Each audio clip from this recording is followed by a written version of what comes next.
Jadi harapannya seluruh penduduk kita bersama-sama secara kolektif mencegah penularan COVID dengan cara menggunakan masker ini. Ini diberikan secara cuma-cuma, jadi tidak perlu membayar. Ini disiapkan oleh Pemprov DKI dan ini akan diwajibkan bahwa semua orang menggunakan masker kalau keluar rumah.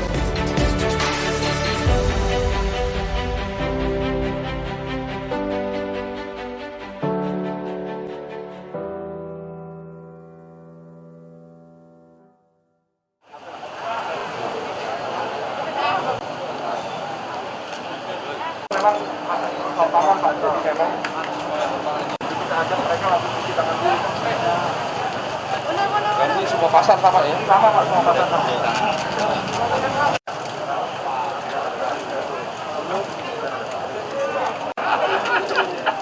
Siapa tuh?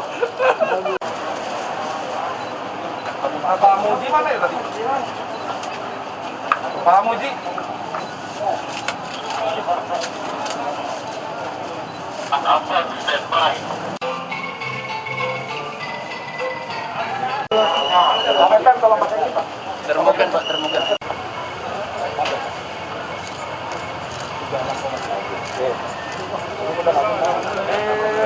Agak tadi awalnya apa?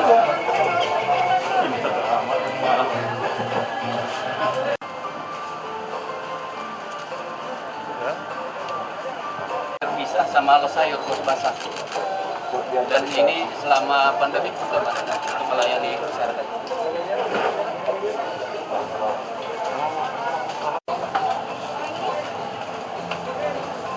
Hasilnya Pak.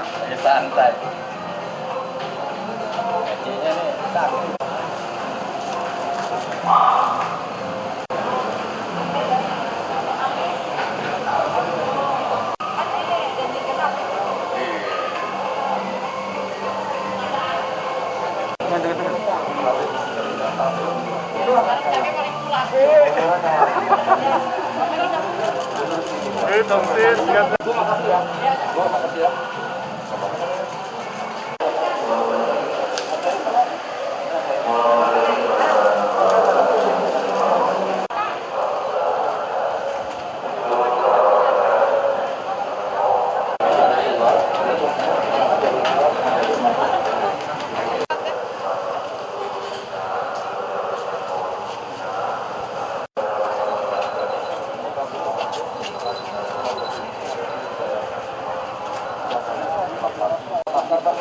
Ada 2 pasar tambahan yang berkeluarga juga yang kita harus dulu.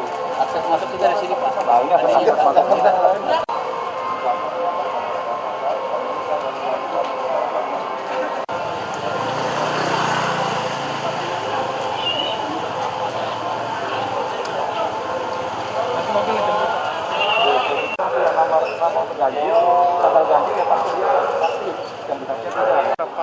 Jadi gimana hasil peninjauan pasar?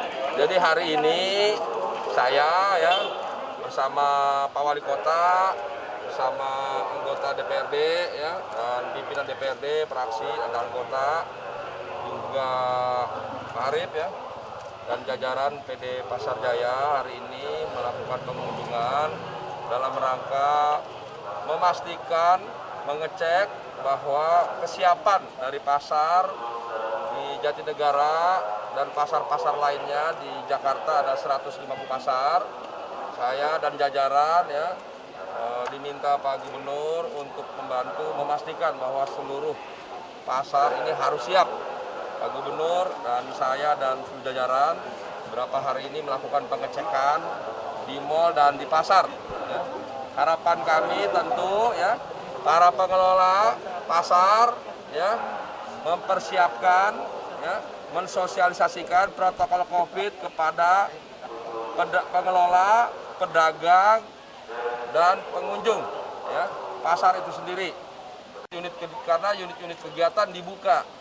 Itu artinya potensi ya, potensi bersentuhan, potensi penyebaran itu meningkat. Untuk itu ya sesungguhnya di masa PSBB transisi ini harus lebih hati-hati dibandingkan PSBB 1, 2, 3. Kalau PSBB 1, 2, 3 kita ada di rumah. Sekarang PSBB keempat di masa transisi, warga yang sehat diberi kesempatan keluar untuk ke kantor, untuk beribadah, ke mal, ke pasar, tempat-tempat rekreasi. Ya. Ada yang belum dibuka, yaitu sekolah dan beberapa tempat yang lain. Nah, atas dasar itu tentu karena ada pelonggaran, ada potensi penyebaran, maka protokol COVID-nya harus betul-betul dipahami, dipatuhi, ya, ditaati, dan seluruh warga disiplin. Pak Gubernur, kami semua bersama jajaran telah membuat berbagai regulasi yang komprehensif, holistik, yang menyeluruh, telah menghadirkan aparat-aparat dari pengelola, dari Satpol PP, Dishub, TNI, Polri.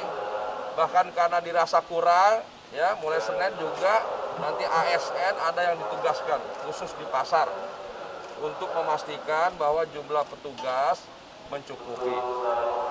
Kemudian yang kedua juga selain regulasi yang lengkap, aparat yang banyak, ya, sanksi yang dikenakan, tapi sekali lagi semua itu hanya berkontribusi 20%.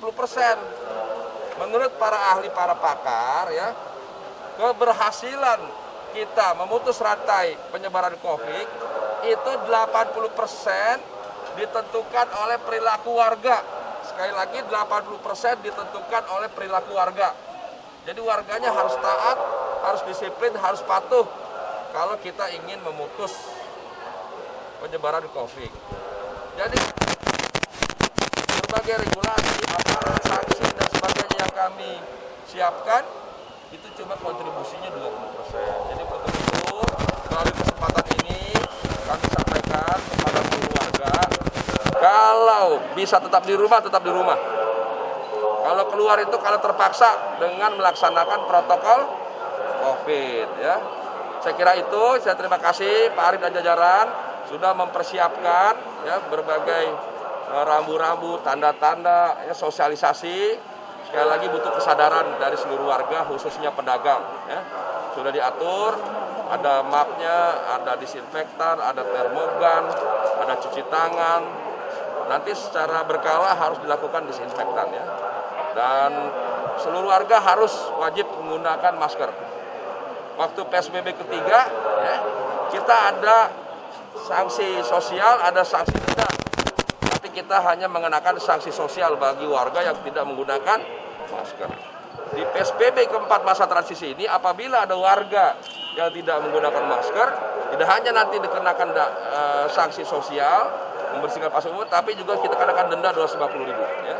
Tapi sekali lagi, kami tidak ingin mendenda, memberi sanksi. Kami ingin warga taat, disiplin, patuh, agar kita bisa mengakhiri masa konflik. Cukup ya? Lagi? Bapak, kalau misalnya kemarin kan ada sejumlah pedagang yang positif, Pak. Terus langkah dari Pemprov gimana ya, Pak? Pemprov nanti sedang menginventarisir, memastikan berapa yang positif. Ya. Kemudian kita terus melaksanakan testing dan tracing, kontak tracing. Ya. Kenapa ada peningkatan? Sesungguhnya kami Pemprov telah meningkatkan testing dan tracing. Ya. Dan adanya peningkatan angka itu bukan disebabkan hari ini. Angka hari ini bukan karena hari ini. Angka hari ini adalah akumulasi dari sebelumnya. Angka hari ini adalah penyebab dari seminggu 2 minggu sebelumnya. Jadi dalam melihat kurva itu kita harus menyeluruh, harus lengkap, harus komprehensif. Ya. Jadi sekali lagi kita bersyukur di Jakarta memang secara umum ada pelandaian, tapi harus diikuti dengan kedisiplinan, kepatuhan, dan ketaatan. Cukup ya? Ada lagi? Ini sudah dari Cukup, udah lengkap yang lain? informasinya. Tambahkan? Terkait ASN tadi yang ditugaskan, kalau ditugaskan di pasar, seperti apa bisa dielaborasi? Jadi kita rapat sebelumnya nanti ada ASN. Kami sudah minta ASN, Pak Gub bahkan sudah memerintahkan Pak Sekda nanti akan mengatur beberapa ASN di setiap unit-unit untuk diperbantukan. Ya. Bagian apa tuh? Sebagai petugas. Ya, nanti Pak Sekda yang mengatur teknisnya, ya, supaya ikut terlibat untuk memastikan supaya protokol COVID berjalan dengan baik. Cukup ya? Terima kasih Pak.